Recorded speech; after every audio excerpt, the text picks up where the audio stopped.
La ciudad de Valencia es la que tiene menor presión fiscal de todas, la que mantiene la contención de los impuestos desde el año 8 y la que ha hecho planes de ahorro mayor. Por lo tanto, tienen que estar bien tranquilos y bien confiados los ciudadanos, los valencianos, de que tienen un ayuntamiento absolutamente austero, que mira por ellos y que quiere que el dinero esté en su bolsillo mejor que en otro lado, para que puedan invertir y que puedan consumir y con ello dinamizar la economía. No es lo mismo un impuesto que una tasa, ni va dirigido al mismo colectivo o personas el impuesto que la tasa. Los impuestos van dirigidos a todos los ciudadanos. Las tasas que corresponden al coste del servicio que se presta, por tanto, solo la paga la persona que hace uso de ese servicio o de esa ocupación de la vía pública.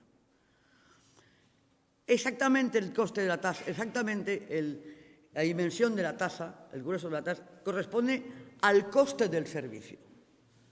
Todos los años se actualizan las tasas con el IPC, porque si no estaría costándole dinero al ayuntamiento hacer esos servicios directamente al ciudadano. La tasa es equivalente al coste del servicio.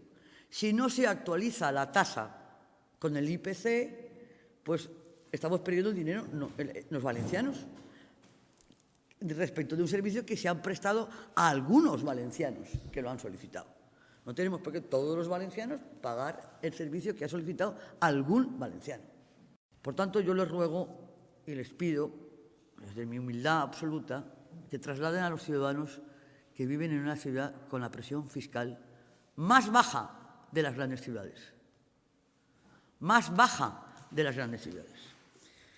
No hemos subido el IBI, no hemos subido ni actualizado el IBI, ni el ICIO, ni la plusvalía, ni el IAE, y sí hemos actualizado con el IPC el impuesto de vehículos.